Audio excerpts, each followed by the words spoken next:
Roger Stone here. Your dollars are losing ground, but gold isn't. American Sovereign Bullion helps you protect your wealth through real, tangible assets. Through their nationwide wholesaler network, you get some of the best pricing on gold and silver delivered straight to your door. Since 1912, the U.S. dollar has lost 97% of its purchasing power. Meanwhile, gold continues to prove its strength. So call 844-272-2428. That's 844-272-2428. Or visit DyingDollar.com to request your free gold and silver guide. That's DyingDollar.com.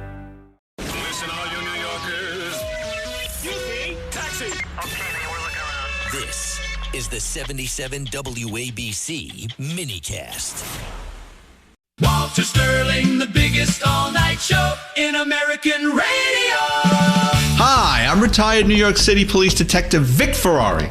And on this week's episode of Confessions of a Retired NYPD Detective, I tell a couple of funny stories about parking garages that attempt to hold your car hostage. Coming up in moments, I'm retired NYPD Detective turned author Vic Ferrari for Sterling on the Red Apple Audio Network. Bad place to run for it. The people of Walmart. Later, Walter Sterling, The Other Side of Midnight, Red Apple Audio Network. It's a Cuban invasion. Details later. Strippers on the loose. Walter Sterling, The Other Side of Midnight, Red Apple Audio Network. Florida is a beautiful mix of diverse people and cultures. Florida Stories is about them getting arrested. I'm James Parker. Florida Stories still to come on the Red Apple Audio Network. Midnight Misfits. Walter Sterling, The Other Side of Midnight. Now, the most amazing thing about the fact that Rita Cosby is sharing this time with us tonight is that it's freaking Rita Cosby is sharing this time with us tonight.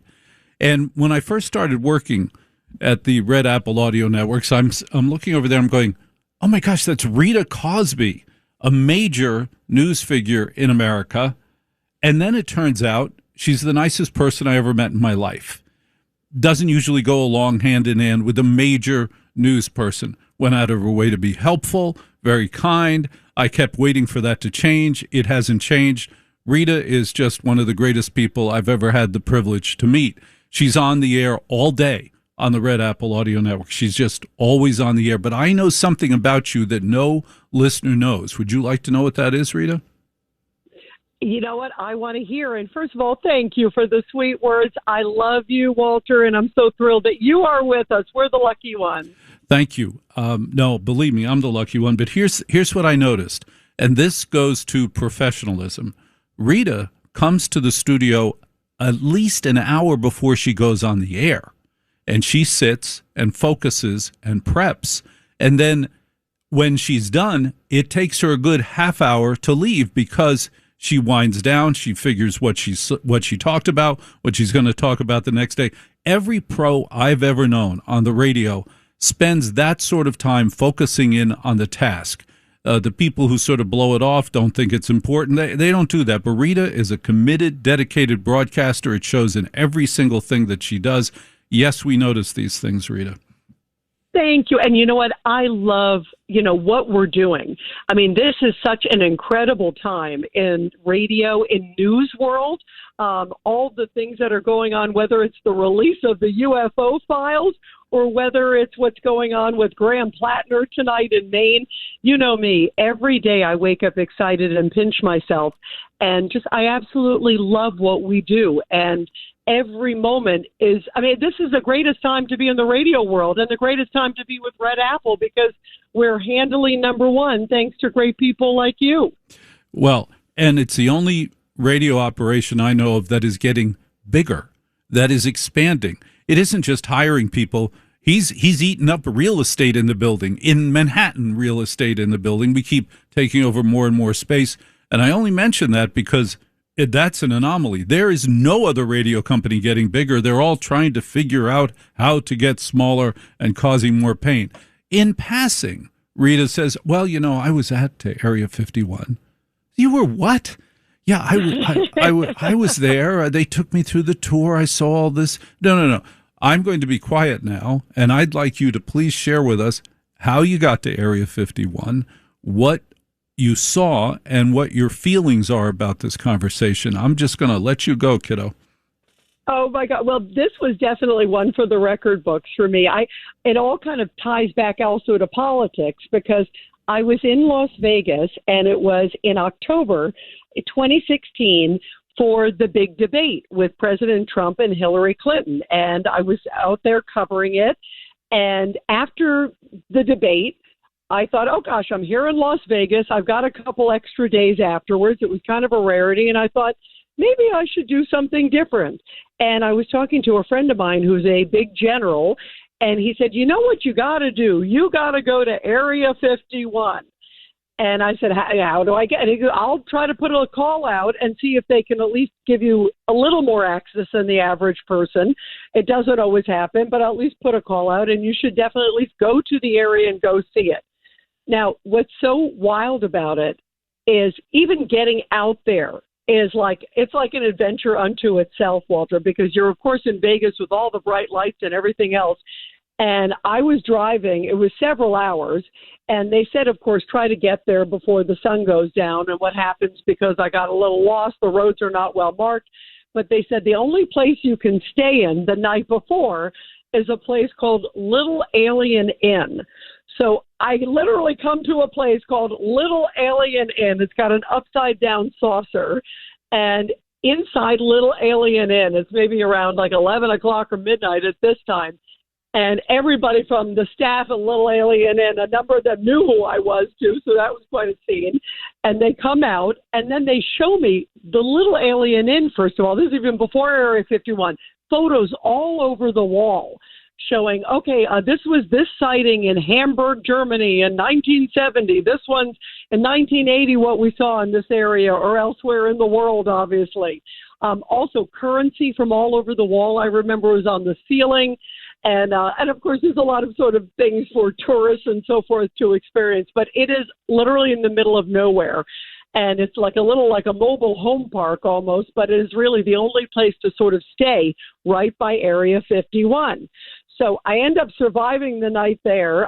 Some of the people looked like a little bit like they just got out of Deliverance. That's a whole other story. And then I survived the night there. And then the next day I'm like, okay, I'm going to drive up to go see Area 51. And it's not like it's on a map. Now, you have to understand this. You are literally in no man's land. There's nothing there. And they said, okay, you have to find a black mailbox. Then you have to find this gravel road that's around a little bit near this black mailbox. Then you'll run into some cows. This is how they describe it. Then you pass some Joshua trees. You'll see a salt lake. And then you keep going for a whole bunch of other miles, and suddenly you'll hit it.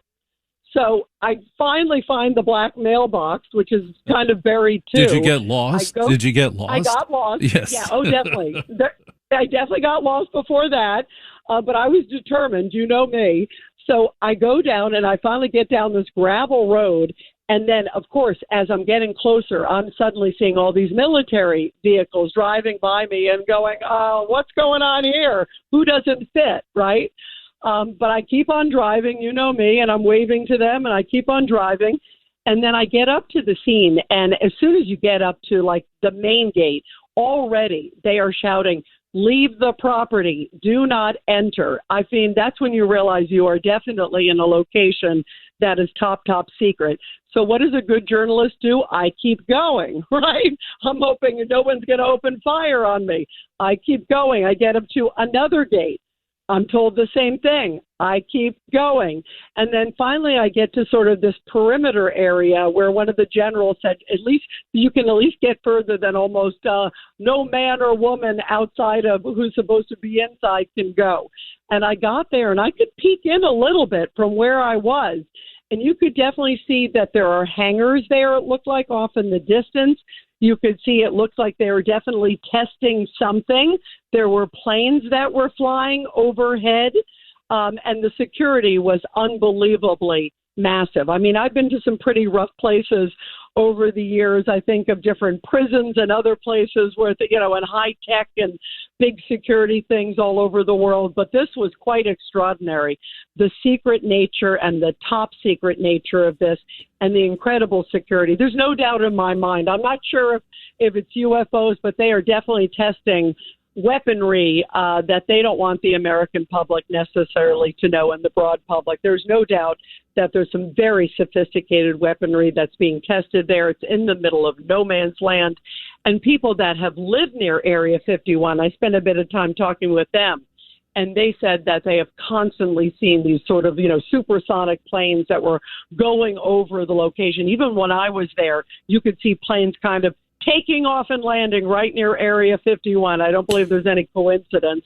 And you could also see, they said that they would often see clouds and see different tests and very unusual activity. There's no doubt in my mind that it is certainly a high-tech military facility. Rita Cosby, I know that you can't say anything specific, but in your opinion, was it high-tech military equipment being tested, or was it UFO otherworldly equipment being revealed?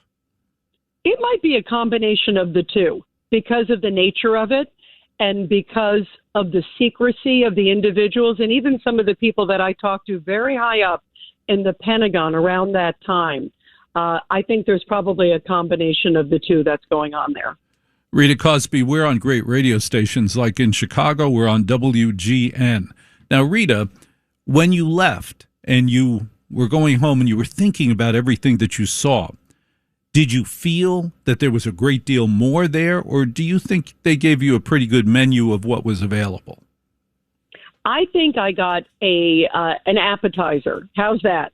I think they gave me the appetizer, and I think there's a lot more going on there than meets the eye. It's still going on there. There was no doubt when I was there, and that was in 2016, it was definitely still operational. And I felt like I was dealing with Navy SEALs were coming out all out of the woodwork and people who seemed to be dressed normal but were clearly undercover agents were wondering, what is Rita Cosby doing right near Area 51 and then getting further and further into Area 51. By the way, I also found out that a French journalist, I think it was a journalist, but somebody from France, I believe it was a French journalist, got arrested for going closer in terms of the perimeter, in other words, further away from the epicenter of Area 51 than I was. So I think I not only, I didn't beat the sound barrier, but I think I beat a couple of the barriers there around Area 51. Well, maybe they thought a nice, charming blonde with a smile didn't do as much damage. It was freaking Rita Cosby. They didn't want to annoy you. There's no upside. There was no upside for them to annoy you. I mean, my gosh, their careers would end in 2 seconds. No, they trusted you. By the way, it was wild, Walter. I'll never forget this moment. I thought, you hear them over the loudspeaker, please do not enter, do not, and you see all the cameras. I mean, this was an amazing moment. Clearly, because they are in the middle of no man's land, and I'm sure there's sensors everywhere and cameras everywhere, you could see the cameras all, dozens of them turn in my direction. And I'm sure that they had done a search of who's in the vehicle. Oh, they knew who you were. Had done facial scans, everything. So I'm sure there's pictures of me all over Area 51 saying, look who was one of our recent visitors. Absolutely. And that's why your listener has every reason to trust you, pay attention to what you say. It's a reason why when Rita Cosby calls a newsmaker and says, I want you on the air, they go on the air with you because they trust you. Rita Cosby, star of the Red Apple Audio Networks. You and I are both blessed for working with John Catsimatidis, who is a shockingly terrific manager, boss, broadcaster. He really is quite something. He is the best. And what an amazing time with John and his vision and what he's doing with you, Lee Harris, with the Worldwide News Network. I mean, what a time. The sky is the limit. And that's why we have The Other Side of Midnight. And how lucky are we to be with John and Margot? They're the best. Margot's incredible. His wife, Margot. Yeah, they're the dream team. Oh, my gosh. I got to tell you a secret. Don't tell anybody this. Just between us. Between us, just about a week before I was asked if I would do this, I was doing weekends. And she comes up to me at a black tie event. And she says, nice social things. She likes my show. And I'm like, okay, she likes my show. It's a social event. And she looks at me and she says, I wish you were on all the time. And No. And I looked. She means it. And I looked at her as in, well, Margot, that would be up to you. and moments later, here I am every night, and I get to talk to you. Thanks very much for your time, Rita Cosby. Rita Cosby, Red Apple Audio Networks. Thanks for listening to The Other Side of Midnight with Walter Sterling. You can listen to The Other Side of Midnight Monday through Friday from 1 a.m. to 5 a.m. If you like the podcast, share it with your friends and listen anytime at WABCRadio.com and download the WABC Radio app. Hit that subscribe button on all major podcast platforms. Plus, follow WABC on social on Instagram, TikTok, Facebook, and X. See you next time for a new episode so you never have to wonder. What the heck is going on here?